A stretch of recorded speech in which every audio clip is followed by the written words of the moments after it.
Hello friends, आज मैं जो वीडियो लेकर आई हूँ वो है mental development and cognitive development part 3।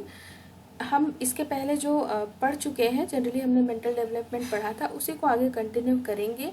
Mental development में हमने मेंटल डेवलपमेंट क्या होता है ये पढ़ लिया है, मेंटल डेवलपमेंट की क्या क्या कैरेक्टरिस्टिक्स होती हैं वो देख लिया है, स्टेजेस क्या क्या होती है मेंटल डेवलपमेंट की उसकी भी बात कर ली है, और हमने बात की है न्यूबॉर्न रिफ्लेक्सेस की, और वो भी काफ़ी हमने इलेबोरेट करके काफ़ी हमने डिटेल में उसको समझा है।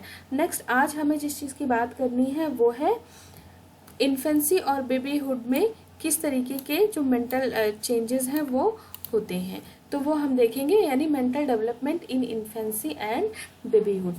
तो पहला जो पॉइंट है कि development of the capacity of sensation है ना। तो हम देखते हैं कि इन्फेंसी और बेबीहुड के टाइम पे क्या जो कैपेसिटी सेंसेशन की जो कैपेसिटी है उसमें क्या क्या चेंजेस होते हैं।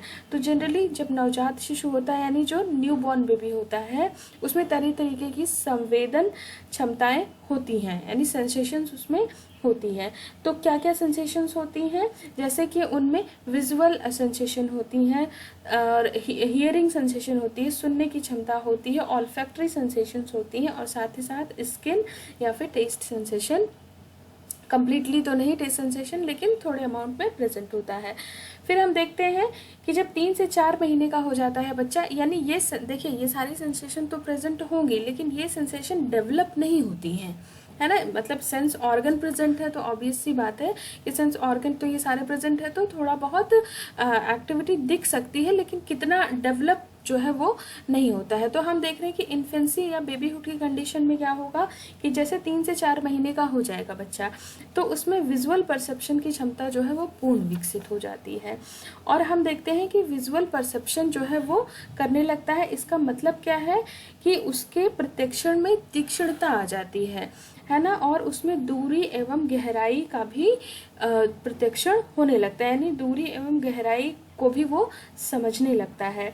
एक नवजात शिशु में ध्वनि उत्पन्न होने के स्थान को पता करने की क्षमता नहीं होती है, परंतु 5 से 6 महीने की उम्र में ऐसी क्षमता विकसित हो जाती है। और इतना ही नहीं, 8 से 9 महीने की उम्र में जब बच्चा मानसिक विकास और कुछ अधिक हो जाता है तो उनमें ध्वनि के आधार पर अपने माता पिता को पहचानने की क्षमता भी विकसित हो जाती है। इस तरह मानसिक विकास होने से शिशुओं में ऑल्फैक्टरी सेंसेशंस और टेस्ट सेंसेशन, स्किन सेंसेशन या त्वचा का जो सेंसेशन है, ये सारे सेंसेशंस क्या हो जाते हैं, डेवलप होने लगते हैं। ग्रोथ ऑफ अंडरस्टैंडिंग दूसरा जो हमारा पॉइंट है वो ये है। इसमें देखिए क्या कह रहे हैं कि जो नवजात शिशु है वो पहले किसी भी तरीके के अपने इर्द गिर्द के उद्दीपन का अर्थ नहीं समझता था, यानी उसके आसपास कोई भी स्टिमुलस आए उसका जो मीनिंग है वो उस बच्चे को समझ में नहीं आता था। लेकिन जैसे जैसे बच्चे की उम्र बीतती जाती है, यानी वो बड़ा होता जाता है और एक तरीके से कहें कि उसका मानसिक विकास होता जाता है, तो उसमें समझ की शक्ति जो है वो बढ़ती जाती है। सबसे पहले जो बच्चा है वो अपनी मम्मी को पहचानता है, अपनी माता को पहचानता है, और उसके बाद पिता एवं परिवार के अन्य सदस्यों की पहचान करता है। धीरे धीरे जब बच्चा 5 से 6 महीने का हो जाता है तो वह अपने खिलौनों एवं कपड़ों की भी पहचान करने लगता है। तो ग्रोथ ऑफ अंडरस्टैंडिंग क्या हो गई, उनकी बढ़ रही है। फिर हम देख रहे हैं कॉन्सेप्ट ऑफ स्पेस। तो देखिए क्या है कि जो एक छोटा बच्चा यानी जो नवजात शिशु होता है वो यह नहीं समझ पाता है कि कोई वस्तु किस दिशा में है, यानी उस किस डायरेक्शन में कोई चीज़ रखी है वो उसको समझ में नहीं आती है, और कितनी दूर है ये बात भी उसकी समझ के परे है। लेकिन जब वो 13वें महीने में आता है तो उसे कॉन्सेप्ट ऑफ स्पेस थोड़ा थोड़ा जो है वो समझ आने लगता है, यानी स्पेस का थोड़ा कॉन्सेप्ट उसमें दिखता है। तो क्या होगा, इस कैसे इसके स्पष्ट सबूत मिलते हैं। फॉर एग्जांपल मैं आपको बताती हूँ कि जैसे इस एज के जो बच्चे होते हैं ये एक नवजात शिशु जो होता है वह यह नहीं समझ पाता है कि कोई वस्तु किस दिशा में है और कितनी दूरी पर है। लेकिन जब वो 13वें महीने में आता है तो उसमें जो है कॉन्सेप्ट ऑफ स्पेस जो है वो दिखता है। तो इसका एग्जाम्पल मैं आपको देती हूँ कि इस उम्र का जो बच्चा होता है वो उन वस्तुओं को छूने की कोशिश नहीं करते हैं जो कि 20 इंच से अधिक दूरी पर होती हैं। लेकिन अगर वही वस्तु अगर 20 इंच से कम दूरी पर है तब वह उसे छूने या पकड़ने की कोशिश करता है। तो इससे क्या साबित होता है, इस अवस्था में मानसिक विकास जो होता है वो होने के साथ साथ शिशुओं में जो है कॉन्सेप्ट का यानी कॉन्सेप्ट ऑफ स्पेस भी देखा जाता है। फिर देखिए concept of weight. Concept of weight में हम देख रहे हैं कि शिशुओं को भार का ज्ञान ठीक से नहीं होता है। वह भार की मात्रा का अंदाज कैसे लगाएगा, वस्तु की साइज से लगाएगा। शिशु यह समझता है कि बड़े आकार की सभी वस्तुएं जो होती हैं वो छोटे आकार की सभी वस्तुओं से भारी होती हैं। जैसे शिशु यह समझता है कि हवा से भरा एक बलून उसके दूध पीने की गिलास से अधिक भारी होता है। लेकिन 2 साल समाप्त होते होते, जैसे 2 साल का कंप्लीट हो जाएगा बच्चा, तो उन बच्चों में क्या होगा, मेंटल डेवलपमेंट होता है। जब कुछ और अधिक हो जाता है तब उनमें वेट का कॉन्सेप्ट भी कुछ उन्हें समझ आने लगता है, कुछ वेट का कॉन्सेप्ट भी उनमें डेवलप होने लगता है। फिर देखिए कॉन्सेप्ट ऑफ टाइम। तो शिशुओं में समय का ज्ञान भी प्रारंभ में कुछ नहीं होता है।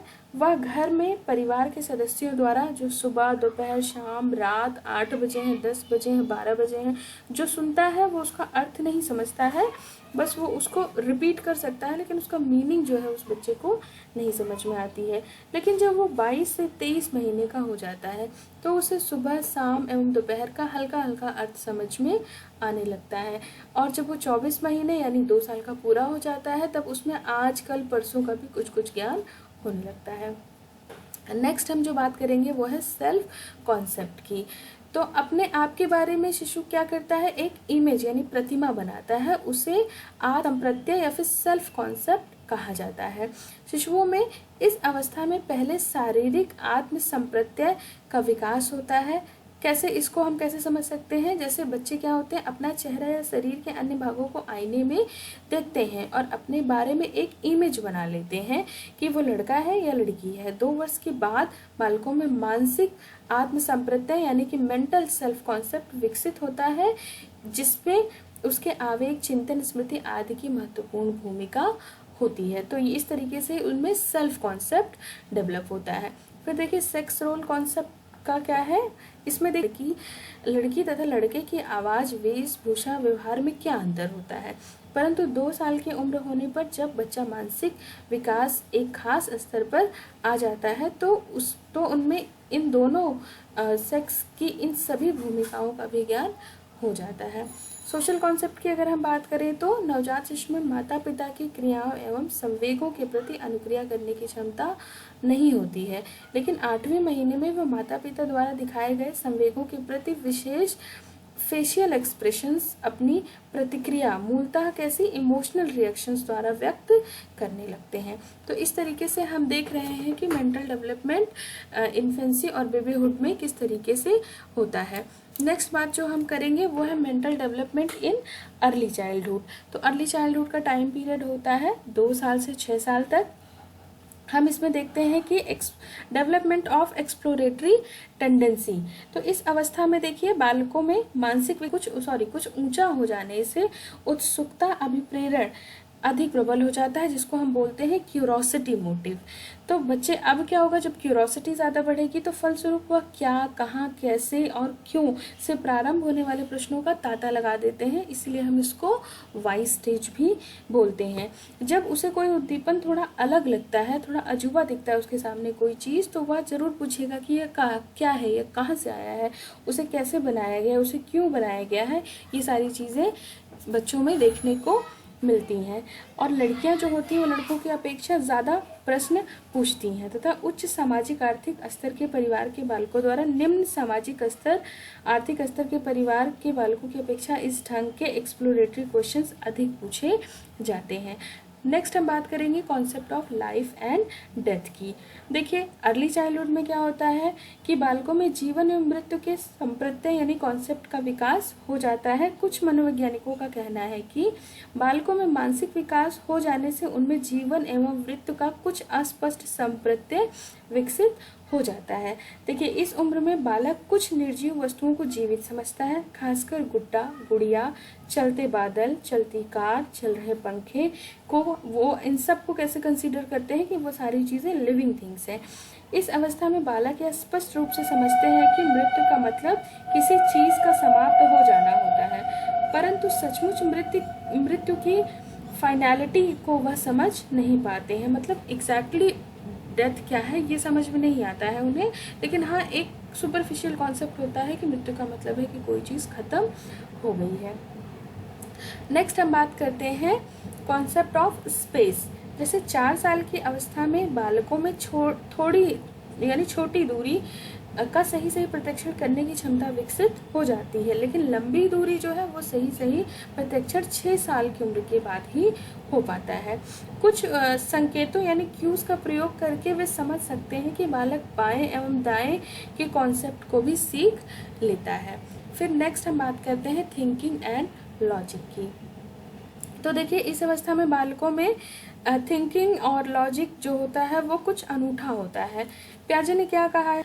पियाजे ने इस अवस्था में बालकों के चिंतन एवं तर्क की प्रतिक्रिया का अध्ययन कर बताया कि इस अवस्था में बालकों का मानसिक विकास इस स्तर का हो जाता है कि वह जोड़, घटाव, गुणा, भाग आदि जैसी क्रियाएं करता है, परंतु इन सब के पीछे छिपे नियमों को वह नहीं समझ पाता है। इसका मतलब क्या हुआ? इसका मतलब यह है कि बालकों का चिंतन तर्क संगत नहीं होता है, यानी कि लॉजिकल नहीं होता है। जो भी सोचते हैं उनमें कोई लॉजिक नहीं होता है। इस अवस्था में बालकों का चिंतन ऑब्जर्वेबल वस्तुओं तक सीमित रहता है। बालकों के चिंतन में पलटावी का गुण नहीं होता है, यानी रिवर्सिबिलिटी अर्ली चाइल्डहुड में नहीं देखी जाती है। जैसे वह यह समझता है कि 1 फीट की दूरी क्या होती है, परंतु यह नहीं समझता है कि 12 इंच की दूरी 1 फीट की दूरी के बराबर कैसे होती है। इस अवस्था में बालक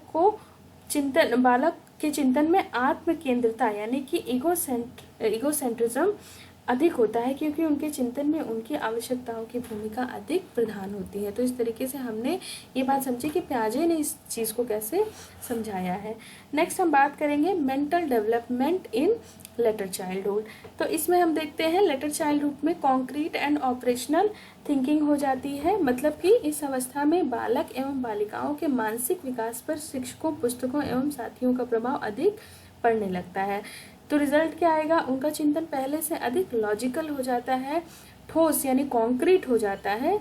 इनके चिंतन में अब रिवर्सिबिलिटी भी उत्पन्न हो जाती है। ये बहुत इंपॉर्टेंट है, ये बार बार पूछता है कि अर्ली चाइल्डहुड में रिवर्सिबिलिटी नहीं होती है, लेकिन लेटर चाइल्डहुड में जो है रिवर्सिबिलिटी देखी जाती है। अब वे समझने लगते हैं कि 12 inch is equal to 1 feet होता है और 1 फीट में 12 इंच होते हैं। ये बातें उनको समझ में आने लगती हैं। इनमें दी गई वस्तुओं का वर्गीकरण तथा उनके क्रम सूचक संबंधों को भी समझने की क्षमता विकसित हो जाती है। फिर इस अवस्था में बालकों के चिंतन में सिस्टमाइजेशन नहीं पाई जाती है। किसी समस्या के समाधान पर वह सभी तरह संभावित तार्किक सॉल्यूशन यानी तार्किक समाधान पर चिंतन नहीं कर पाते हैं। तो कॉन्क्रीट ऑपरेशन या ऑपरेशनल थिंकिंग समझ में आ गई। इस तरीके से होती है लेटर चाइल्डहुड में। हम देखते हैं concept of life and death क्या है कि इस अवस्था में बालकों में जीवन मृत्यु का संप्रत्यय पहले से अधिक शार्प यानी कि तीक्ष्ण हो जाएगा। अब बालक मात्र गति यानी मूवमेंट के आधार पर किसी चीज़ को जीवित कहना ठीक नहीं समझते हैं। वे अब जीवित और अजीवित के सार्थक रूप में अंतर करने में समर्थ हो जाते हैं। मृत्यु की जो अंतिमता है यानी जो एक्चुअलिटी है मृत्यु की, अब वो उनको भी समझ में आने लगती है तथा उसके साथ होने वाले संवेगात्मक अनुभूति से वे पूर्णतः अवगत हो जाते हैं। यानी उनको बिल्कुल ये चीज़ समझ में आने लगती है कि लाइफ और डेथ जो है वो क्या है, और उसके साथ इमोशनली अटैच भी वो हो जाते हैं। इसमें देखिए थर्ड जो पॉइंट है वो है concept of life after death.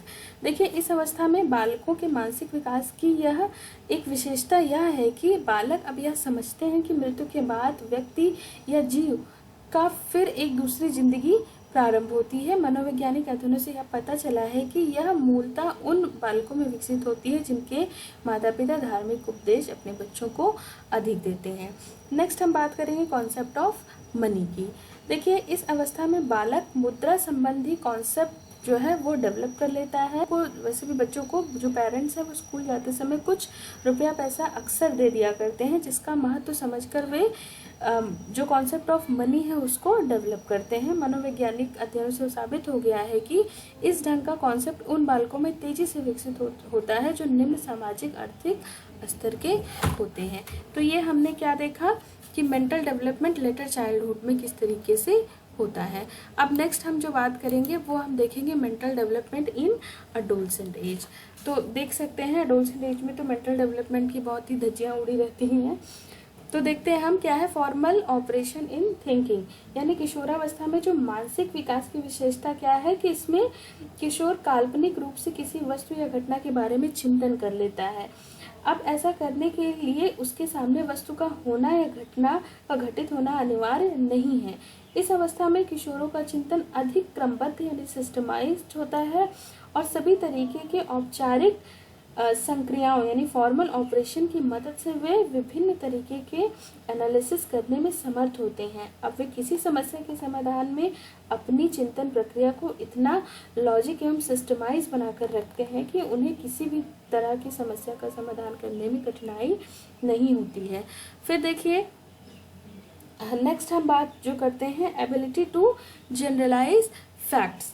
अब देखिए किशोरावस्था में मानसिक विकास का स्तर इतना ऊंचा हो जाता है कि किशोरों में समस्या समाधान से प्राप्त तथ्यों का सामान्यीकरण करने की क्षमता काफ़ी बढ़ जाती है, यानी जो भी वो कंक्लूजन करते हैं उसको वो जनरलाइज भी कर पाते हैं। समस्या समाधान में वह जिन नियमों को सीखता है उसके सहारे अन्य दूसरी समस्याओं का भी समाधान आसानी से करता पाया जाता है। इसका मतलब क्या हुआ, कहने का मतलब है कि किशोरावस्था में किशोरों में अमूर्त ढंग से सामान्यीकरण करने की क्षमता आ जाती है। ठीक है, फिर है increase in the ability to communicate with others, यानी किशोरों में मानसिक विकास इतना हो जाता है कि वे किसी भी व्यक्ति के साथ किसी भी विषय पर स्पष्ट रूप से विचार विमर्श वो भी तार्किक ढंग से कर सकते हैं।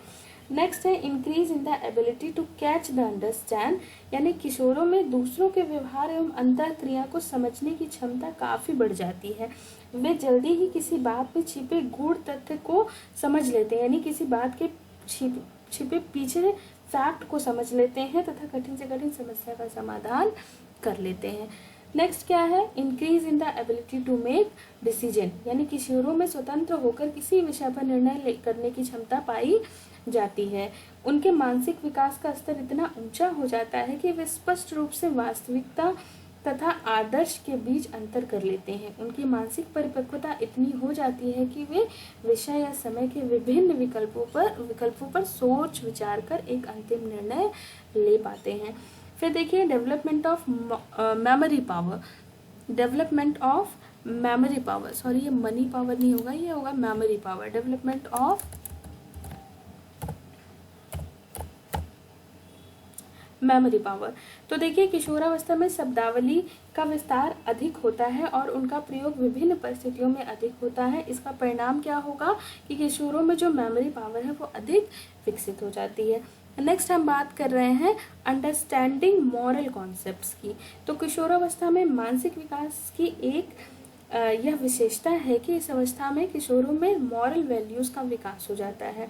वैसे तो कुछ नैतिक मूल्यों का विकास बाल्यावस्था में या लेटर चाइल्डहुड में उसे जो कुछ अपने माता पिता या शिक्षक द्वारा कहा जाता है उसे वह आंख मूंद कर मान लेता है, परंतु इस अवस्था में वह नैतिक मूल्यों का आलोचनात्मक मूल्यांकन करता है, यानी क्रिटिकल इवेल्युएशन करता है। जो भी चीज़ें उसे मॉरल जो चीज़ बताया जाता है तथा सामाजिक मूल्यों के अनुसार अच्छा क्या है और बुरा क्या है इसके बीच स्पष्ट रूप से अंतर कर पाता है। फिर देखिए ability to solve problem by abstract symbols, यानी किशोरों में एब्स्ट्रैक्ट रीजनिंग की क्षमता काफ़ी बढ़ जाती है। उनमें मानसिक परिपक्वता इतनी बढ़ जाती है कि वे उन समस्याओं के समाधान पर सफलतापूर्वक चिंतन करना प्रारंभ कर देते हैं जिनमें संकेतों एवं चिन्हों के सहारे समाधान ढूंढा जा सकता है, यानी कॉन्क्रीट वाली स्टेज तक थिंकिंग भी कर सकते हैं, यानी सिंबल और साइन के सहारे भी वो किसी भी समस्या का सवाल जो है वो ढूंढ सकते हैं। ठीक है, नेक्स्ट है identification with major personalities and conditions of external world, है ना। इसमें देखिए एक्सटर्नल वर्ल्ड होगा, इसमें देखिए क्या कह रहे हैं कि किशोरों में मानसिक परिपक्वता इतनी अधिक हो जाती है कि वे बाहरी दुनिया के उन व्यक्तियों जिन्हें वे महत्वपूर्ण समझते हैं उनके साथ एक आइडेंटिफिकेशन स्थापित कर लेते हैं और इस तरह अपने कुछ वैसे गुणों को विकसित कर लेते हैं जिनसे किसी समस्या के समाधान में उन्हें अधिक सहूलियत होती है। तो इस तरीके से हम देख रहे हैं कि मेंटल डेवलपमेंट हमने देख लिया कि अडोलसेंट में किस तरीके से होता है, अर्ली चाइल्डहुड में किस तरीके से होता है, लेटर चाइल्डहुड में किस तरीके से होता है, इन्फेंसी और बेबीहुड में किस तरीके से होता है।